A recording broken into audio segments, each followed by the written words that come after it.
Hello guys, welcome to this channel. This video I will show you how to check how many participants can join your Zoom meeting. So I will open my Zoom meeting on my mobile phone, and then my phone is Android, so I open this Zoom, and then for the first time this is the opening page or opening window of Zoom meeting application, and then you can go to this more, and then you can click this your profile picture here. I've licensed my Zoom for the Pro one, and then you can see this is, you can click this license.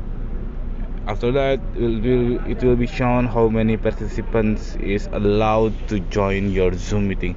It depends on how many what plan you purchase to Zoom, or uh,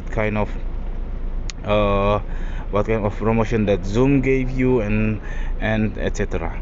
Okay, that's it. This very simple tutorial. I hope it's helpful for you. If it is, please subscribe our channel. Thank you for watching.